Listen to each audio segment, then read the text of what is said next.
These are some of the most bizarre prison escapes that you won't believe. Welcome back to Law and Order, and listen, man, we talking about crazy prison escapes. Not only that, we talking about our prisoner of war escapes, some jail escapes, all that. And after we talk about each one of these escapes, we rate them out of 10. From how well they were planned, how well they were executed, and how was the follow through. How long did you stay free, or are you free to this very day? The list is gonna get crazier from the start to the last story, so make sure you stick to the very end, you dig?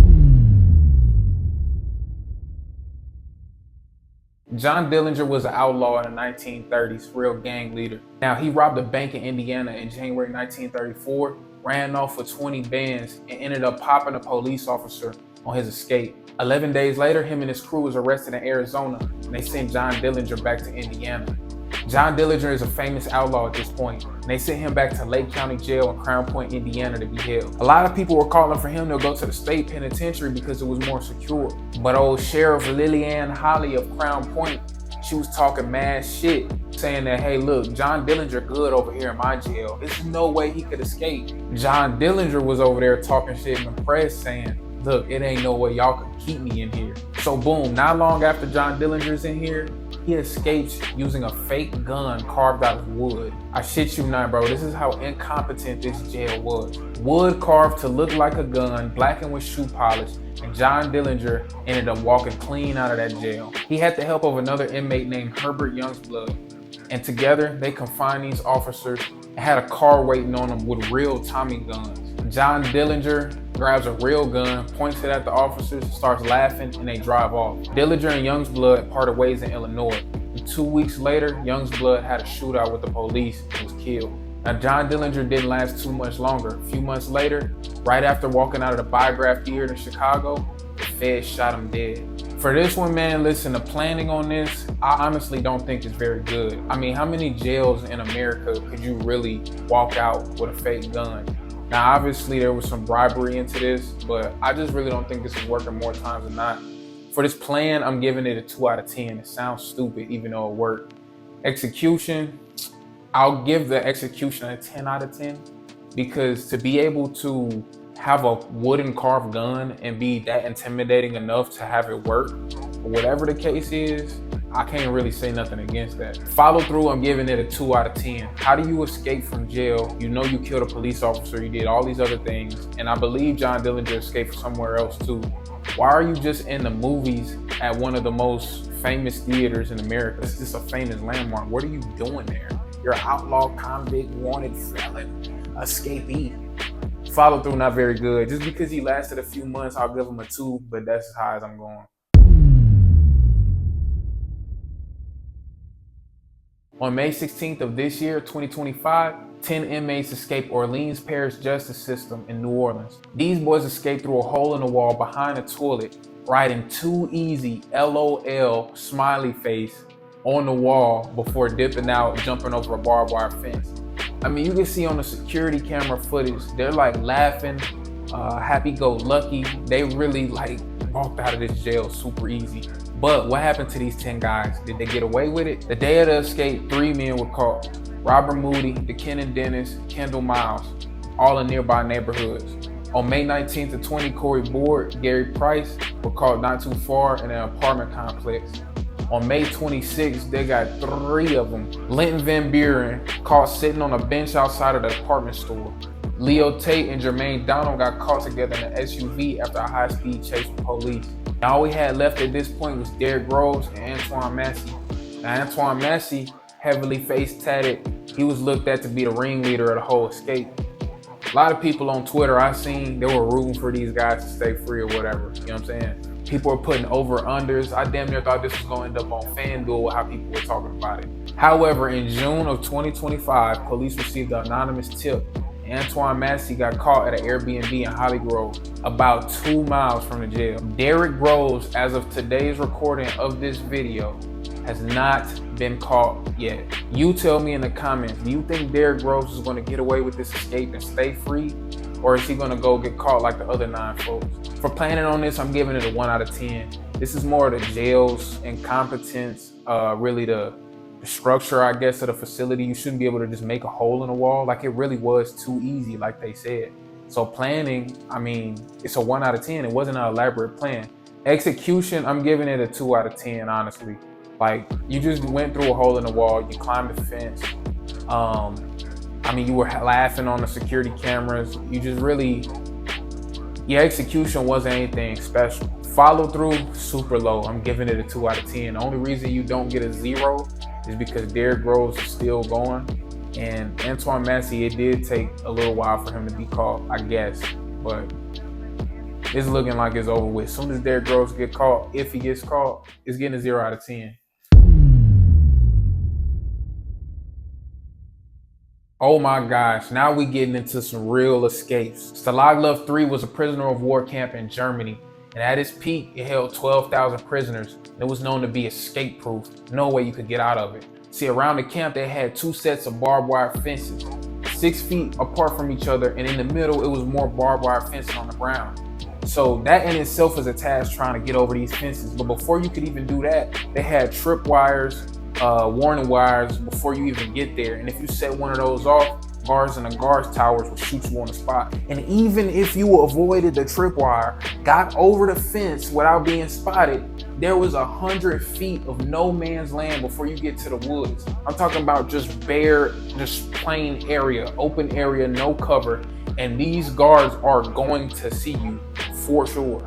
And you will be, again, shot on the spot. Now, if you wanted to go underground and not over the fences, that in itself was tough as well. It built all of the houses a few feet off the ground to make tunneling more noticeable and more difficult if you wanted to go underground. Also, the soil that the camp was built on was more like sand, real sandy. It wasn't good for tunneling at all. And just in case you got the right idea to, they had mics under the ground that could listen for any type of tunneling and it would alert them right away. They also had people designated to look for escape attempts all around the prison called ferrets, looking for anything, any colluding, conniving, scheming that they could find and already getting that nip in the bud. Listen, buddy, I'm just painting you a picture. I'm just letting you know how freaking hard it is to try to escape this prison of war camp. But they did. Now, the POWs had 3 different tunnels that they were working on. Tom, Dick, and Harry. They dug holes 20 feet deep to avoid the microphones, and then they started tunneling. One of the tunnels ended up getting discovered, so they all focused their attention on Tunnel Harry. And they came up with an ingenious plan and system on building this tunnel right under the guards' noses. First step in order, they needed support beams so the tunnel wouldn't collapse on them while they were working on it. So the problem was smuggling in materials for that was impossible. But they used bed frames, chairs, benches, stuff like that, small furniture to use as support beams. And they reported those items as being broken, missing, defective, stuff like that, so they could get more sent in. They also used these furniture pieces and screws from light fixtures to make a rail and cart system, sending tools down to one end of the tunnel, sending sand back down the other. They also had a plan and a system for disposing of sand. Man, they had a crew for making escape kits, maps, compasses, civilian clothes, all of the sorts to help them once they could escape. Okay, so wham, it's the night of the escape. They have a 360-foot long tunnel at this point, 200 men ready to go. So when sundown came, they all went through the tunnel. Now they ran into some issues off bat because the hatch that they had to get out of the tunnel got stuck. It was waterlogged and it took 45 minutes for them to get it loose. Next problem is that the tunnel actually opened up into no man's land. Remember how I was telling you about earlier? Everybody could see you right here. They did not dig the tunnel far enough for it to open up directly into the woods. So the first guy gets out. He has a rope. He throws it over down into the tunnel when it's clear, all safe for the next person to come up. Now, the ultimate problem that made this whole thing fail. When it was the 77th guy's turn to come up out of the tunnel, he mistakenly came up at the wrong time, right in front of one of the German guards. After that, it was cooked. Only 76 guys ended up making it out, but there was a manhunt for them all over Germany. It was actually really sad what they did to the ones they captured. They would get these guys, get them in the car, and tell them they were going back over to the prisoner of war camps, Stalag Luft. Now, somewhere along the journey, they say, hey man, like you need to use the bathroom, go ahead and get out here. As soon as they get out, they shoot them in the back of the head. And then they would say that they were trying to escape and they had to shoot them. Only 3 out of the 76 guys who managed to escape ended up staying free. The If only that 77th guy would have waited and came out of the tunnel at the right time, maybe a lot more of them would have made it. For planning, I got this 10 out of 10. I mean, this is honestly a flawless plan, well thought out plan, very difficult plan to, conjure up. Execution though, that's a different story. Like I said, they ran into all of these problems. I'm giving it a 3 out of 10.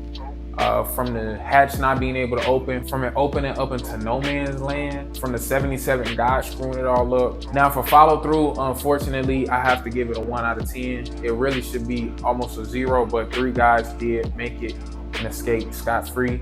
But I mean, 73 of the 76 were executed. Really sad, man, really sad, but it is what it is, man. Follow through is a 1 out of 10 for this one. If you don't know who El Chapo is, drug cartel leader, real bad guy, whatever. Point is, only part of his cell that wasn't covered by security cameras was the shower. Now, he had guys from a mile away build a tunnel going all the way underground up to his shower cell. And one day he went into the shower, got on a ladder, climbed 30 feet down into the tunnel. He had a motorcycle waiting on him. He jetted straight down the tunnel, which had artificial lights and air ducts, air conditioning, a mile away, went back up into an abandoned construction site. And he was scot-free. I ain't gonna lie, man. Listen, when this happened, I was like, yo, planning 10 out of 10, execution 10 out of 10, follow through, I give it an 8 out of 10. Off the top of my head, I can't remember how long El Chapo was free, but he did stay free for a while. I put it on the screen right here, but this was a really, really cool prison escape. Not saying El Chapo, what he did was cool, any of his crimes. I'm just saying for the sake of the video, for prison escapes, it is impressive, bro. This was breaking news. If you don't remember, you must have not been born.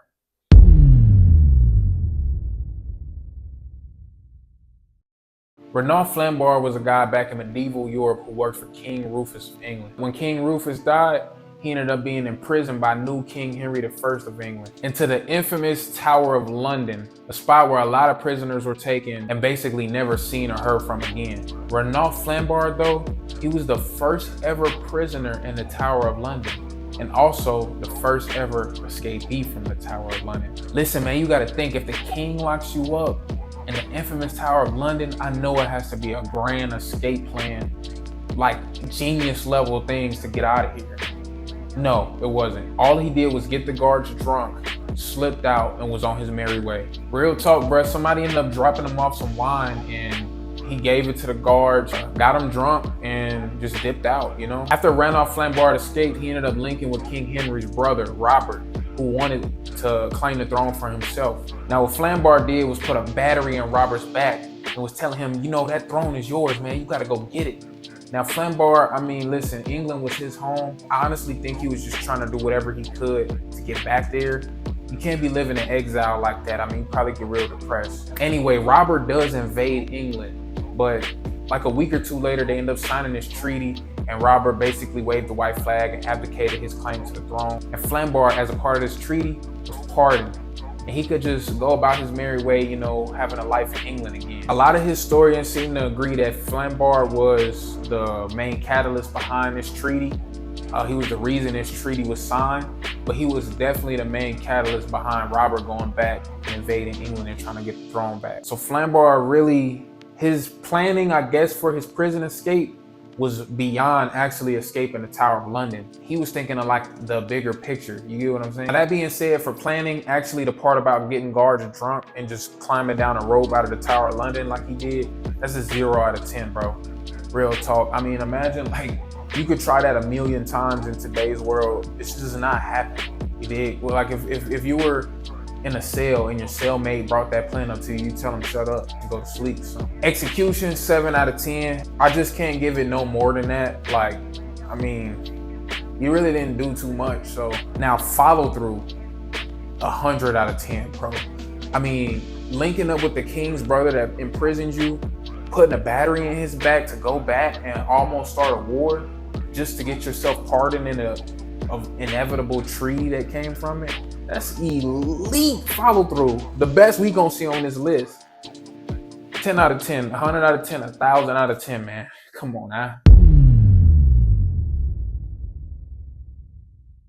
Let me take you back to the year 1962.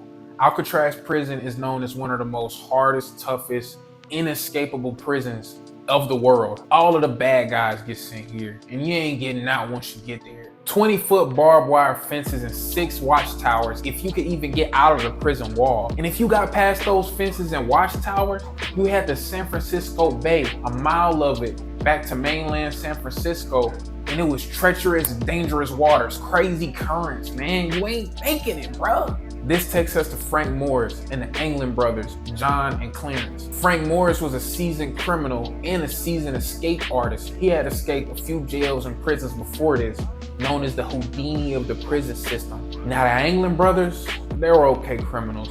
They got busted for robbing a bank in Ohio with a toy gun, and they got sent to Alcatraz after they were caught trying to escape Leavenworth prison. Okay, so Wham, fast forward to this escape. One morning for roll call, Anglin brothers and Frank Morris did not show up. They go to their cells and the guards still see all 3 of them sleep. He takes a stick and pokes one of them in the head to try to wake them up, and the guy's head falls completely off. Turns out these was paper mache heads, built to look like they were still laying in bed, and these boys was gone. Now funny thing is, there was a 4th guy that was supposed to escape with them, Alan West. He didn't make it out in time to meet up with the others, but when they searched his cell, he had a paper mache head too, and they knew he was a part of the crew. So they end up getting a whole plan from Alan West, and this is what happened. There weren't many features in the prison cell at Alcatraz, but there was an air vent. Alan West, Frank Morris, and the Anglin brothers, they fashioned these spoons, and they chipped away at the cement that was already weakened because of all the saltwater deposits of this area in San Francisco Bay. Now the thing was, when the guards do their checks every hour, they would obviously see somebody's chipping away at the wall. But they had a plan for this. They painted the walls the same color green, so when you're looking at it outside of the prison cell, you can't really tell that it's being chipped away at. It just looks like normal part of the wall, especially if you're not even thinking to look at that. It just blends right in. Now what about the San Francisco Bay, treacherous waters like I was telling you about? They learned from a mechanics magazine that they had in a prison cell about how to build self-made makeshift rafts. They took their prison raincoats, used water-resistant glue to make sure that they would stay together, and they built their own rafts to be able to make it across the bay. So they have everything ready to go, but on the night of the escape, they end up finding out that the vent that they were going to get out of was bolted shut. This ended up pushing their plan back a few months, and to be able to work on filing these bolts down that night, that's when they made the paper mache heads, so they could work up there at night, and when the guards did their prison checks, it would look like they were still sleeping. They also had lookouts, watching out for each other, everything like that. Okay, eventually they get this final escape hatch, this vent open. Now they're actually gonna escape, but Alan West, he could not make it and meet up with these guys in time because the cement had hardened around his air vent. By the time he got it open, went through the hole and up to the meeting spot, they were already gone. Now with Frank Morris and the Anglin brothers, they're out. And this is where things get very, very interesting. They, at this point, had made wooden paddles, the scraps they found from around the prison. And instead of going a mile south on those treacherous waters down to San Francisco, they end up going 2 miles north to Angel Island. Reason they did this is because there was a lot of traffic, even at night, over at San Francisco Bay at the harbor there. And they didn't want to risk being spotted, especially in their prison gear, on a raft. That's dead game. Up at Angel Island, there was a missile base that was being decommissioned, and there was very few, if any, people there at night at any time of the day, really. But there were things there that could service them. They could probably get a boat, whatever the case is. So at Angel Island, instead of going to San Francisco mainland, they went a 1/4 mile north to Marin County to escape that way. Plan up here was to steal a car and make their getaway. Thing is, nobody really knows if they escaped or not. And FBI, they were saying, look man, there's no way they could have made it out of San Francisco Bay. They probably died, all of this. Sounded to me like the FBI was just trying to say, hey man, no way they could have escaped. They're trying to save how they look, save face. Eventually, years later, they gave the case to the U.S. Marshals. And years after that, one of the guys in the U.S. Marshals looked into it. And this is where things get even more interesting. On the night of the escape, there was a stolen car report. 3 men taking a 1955 blue Chevy. Do what you want with that information. Now, by this point, it's 2025, and if these guys did manage to escape, they'll probably died of natural causes by now, I'm sure. But Let me tell you about reported sightings of these men that happened over the years. Frank Morris's classmate, a guy he known for over 30 years, said he bumped into him in Maryland. Said he had grew out his facial hair. He didn't give authorities any more information beyond that though. The family of the Anglin brothers, the mother of the Anglin brothers, the first Christmas after their escape, received a card that said, "To mother from John, Merry Christmas." And over the years, they received occasional weird, unmarked, unsigned postcards and phone calls from people that they didn't know. Also on Mother's Day, every year, the Anglin brothers' mother received anonymous flowers up until the day she died. And on her funeral in 1972, there were two really tall women in heavy makeup that nobody knew that attended the funeral. And when the Anglin brothers' dad died in 1989, there were two bearded men that nobody knew that showed up to the funeral. Now I'll leave you with this if you weren't too convinced that they actually escaped. And it's not 100% certain, but you can make your own decision and tell me in the comments what you think. In 2013, the San Francisco Police Department received a letter from a man claiming to be John Anglin. He stated that Frank Morris died in 2008 and Clarence died in 2011. He wanted to negotiate his surrender in order to be able to receive medical treatment for the cancer that he had. The FBI could not make their mind up on if this letter was authentic or not. Personally, I think that they escaped, all right? Honestly, crazy. Planning 8 out of 10. The only reason I don't give it a 10 out of 10 is because you thinking that you could escape the San Francisco Bay's treacherous currents is kind of wild, all right? I kind of wish that part of the plan was a little bit better, but it was possible. It was a slim chance, but there was this group that did studies on the currents at the time, and they said that if they left at the right time, there was a good chance they could have made it across the waters, even if it was 2 miles. Execution, 9.5 out of 10. The only reason I don't give it a 10 out of 10 is because Alan West, he was the fourth guy, he couldn't make it out. But for those three, Frank Morris and the Anglin brothers, man, bro, that was crazy. They executed very well. For follow through, a 10 out of 10, damn near a clean sweep on all these 3 ratings. For them to be going as long as they have, if they actually did escape, 10 out of 10, bro. They lived the rest of their life out and didn't get caught. What else do you want? All right, y'all, that's all I got for y'all today, man. Listen, subscribe, like the video so I know what y'all like. Comment, do whatever the hell you want, bro. But tune back in for the next video on Law and Order. I'll catch y'all next time. You dig?